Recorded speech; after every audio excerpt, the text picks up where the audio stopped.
UK का जो बहुत मशहूर तारीखी मकाम है कैंटरबरी कैथेड्रल, वहाँ पे डिस्प्ले हुआ और फिर इस अचीवमेंट को जो है वो UK government, United Nations, British high commissioner, UNESCO जैसी इदारों ने तस्लीम किया। तो मुझे बहुत खुशी है कि मैं पाकिस्तान का जो नाम है वो रोशन कर पाया हूँ और एक पाकिस्तान का पॉजिटिव इमेज प्रमोट कर पाया हूँ। मैं एक नॉन प्रॉफिट डिजिटल मैगजीन का भी फाउंडर हूँ जिसका नाम है द फीमेल टाइम्स। पाकिस्तानी नौजवान आपको पता है किसी भी शूबे में दुनिया में कम नहीं है और आलमी सतह पर अपनी सलाहियतों के खूब जौहर दिखाते रहते हैं।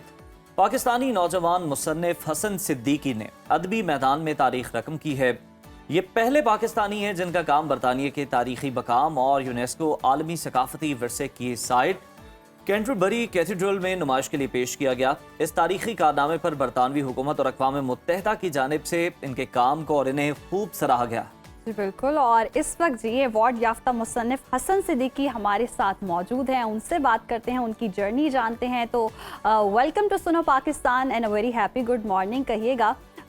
सबसे पहले तो बल्कि बहुत बहुत मुबारक आपको इस एजाज़ के हवाले से, और आपका जी आलमी सतह पर न सिर्फ तस्लीम किया गया और आपको सराहा गया, बल्कि इस एजाज़ के हवाले से जो आपने हमारा नाम रोशन किया है, पाकिस्तान का नाम रोशन किया है, ये एजाज़ जीतने पर आपके एहसासात कैसे हैं, जज्बात कैसे हैं?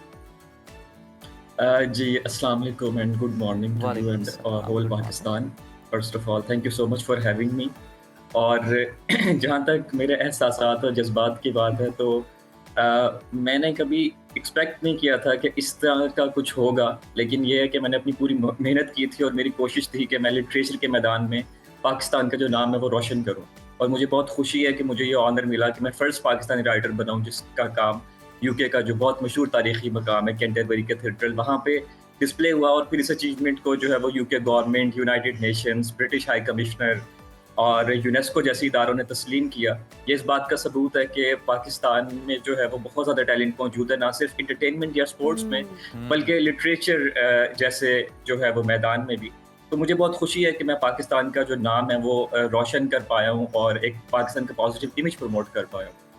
बिल्कुल, बहुत ज़बरदस्त। हसन, हमें ये भी बताइए, आपकी कहानी बेघर अफराद से मुतालिक है। इस टॉपिक सिलेक्शन की रीज़न क्या है? इसके पीछे क्या कोई ख़ास कहानी है? जी बेसिकली इसके पीछे वजह ये है कि मैं एक दिन जो है वो लाहौर की एक सड़क से गुजर रहा था, तो मैंने वहाँ पे एक फुटपाथ पे जो है वो एक आदमी को देखा जो कि लेटा हुआ था और वो बहुत खस्ता हालत थी उसकी। और उसको देख के मैं कुछ देर रुक गया और मैंने उसको ऑब्जर्व किया कि एक होमलेस इंसान की कितनी स्ट्रगल होती है। और फिर मुझे ये फील हुआ कि मुझे जो है वो इस टॉपिक पे लिखना चाहिए, क्योंकि होमलेसनेस जो है या होमलेस अफराद जो है वो दुनिया का एक बहुत बड़ा ये इशू है जिस पे काम होना चाहिए और लोगों को अवेयरनेस होनी चाहिए होमलेस लोगों के बारे में। और ये हर इंसान की जिम्मेदारी है कि वो होमलेस लोगों के लिए कुछ ना कुछ करे, वो जो भी कर सकते हैं। और इसीलिए मैंने सोचा कि मुझे इस टॉपिक पे कहानी लिखनी चाहिए और कंट्रीब्यूट करना चाहिए। सही, और आपने ये सोचा और आपने लिखा। तो अब सफ़र के हवाले से बताएं कि आपने इब्तिदा कैसे किया और अदब और कहानी नवेसी की तरफ आपका रुझान कब हुआ, और आपका ये जो अदबी काम है आलमी सतह तक कैसे पहुंचा? जी बेसिकली वैसे तो अगर अदब के रुझान की बात करें तो मुझे बचपन से ही लिखने का बहुत शौक था।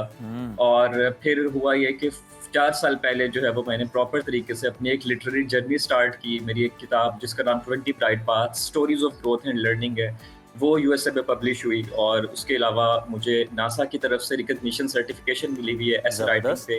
वर्ल्ड स्कॉलर्स कप की तरफ से गोल्ड मेडल मिला हुआ है। उसके अलावा एज अ राइटर मेरा काम डिफरेंट इंटरनेशनल लिटरेचर मैगजीन्स में पब्लिश हुआ हुआ है। और मैं एक नॉन प्रॉफिट डिजिटल मैगजीन का भी फाउंडर हूँ जिसका नाम है द फीमेल टाइम्स।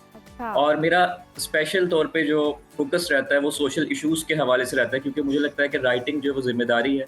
जिस भी इंसान के अंदर क्रिएटिव राइटिंग का टैलेंट है, ये उसकी जिम्मेदारी है कि वो माशरे की जो नाइंसाफियां हैं या ऐसे मसाइल हैं कि जिनको नज़रअंदाज किया जाता है, उन पे निगाह डाले और उनको हाईलाइट करे।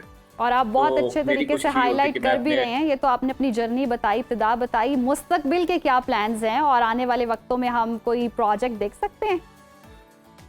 जी बेसिकली फ्यूचर में मेरे ये प्लान्स हैं कि जैसे मैं यूके में पाकिस्तान का नाम रोशन कर पाया हूँ, ऐसे ही मेरी ये प्लानिंग है, मेरी ये ख्वाहिश है कि मैं मज़ीद भी इंटरनेशनल जो प्लेटफॉर्म्स हैं, साइट्स हैं, वहाँ पे पाकिस्तानी लिटरेचर की जो है वो रिप्रेजेंट कर सकूँ और जो है वो पाकिस्तानी जो लिटरेचर है उसको उसका मकाम बुलंद कर सकूं जैसे मैंने यूके में किया। बिल्कुल ज़बरदस्त है हसन, आप तो अच्छा काम कर ही रहे हैं, लेकिन हम चाहते हैं कि मज़ीद पाकिस्तानी जो हैं वो इस मैदान में आ गए हैं। हमें ज़रूरत है तो वो पाकिस्तानी यंगस्टर्स जो लिखना चाहते हैं, जिनकी राइटिंग स्किल्स अच्छे हैं, अदब के मैदान में कुछ करना चाहते हैं, उनके लिए आपका क्या मैसेज है, क्या आप एडवाइस करेंगे?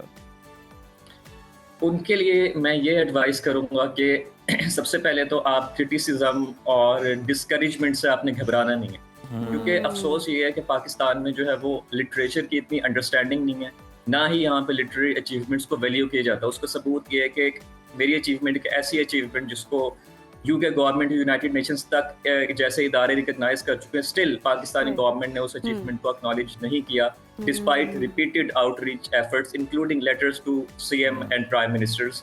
तो मैं यही पैगाम दूंगा यंगस्टर्स को कि पाकिस्तान में ये एक जो है वो इशू है कि यहाँ पे रिकग्निशन का एक की कमी है, लेकिन आपने अपनी मेहनत जारी रखनी है और पाकिस्तान के बारे में सोच के और अपने दिल की आवाज को सुन के आपने कंटिन्यू करना है, क्योंकि अगर आपको ये महसूस होता है कि लिखना ही वो वाहिद चीज है बहुत जिसके लिए आप जबरदस्त पैदा बात हुए की हैं, तो फिर हसन आपने, और यकीनन तमाम नौजवानों को इनकी बात पर अमल भी करना चाहिए कि मेहनत करनी चाहिए, नहीं होना चाहिए कहीं ना कहीं किसी ना किसी मौके पर आपको सराहा जाएगा और अगर आपका काम आपको मिल जाती है। देखिए, हमने आपको अपने प्लेटफॉर्म पे जो है वो इनवाइट किया है और इसी तरह गवर्नमेंट तक भी जो अरबाब इख्तियार है उन तक भी आपकी आवाज पहुंचेगी। और हमारा वो भी मकसद आपके काम भी यही को है कि जनाब टैलेंट, पाकिस्तान के सराहेंगे। टैलेंट को दिखाना, उजागर करना, और बहुत ही बेहतरीन काम कर रहे हैं आप।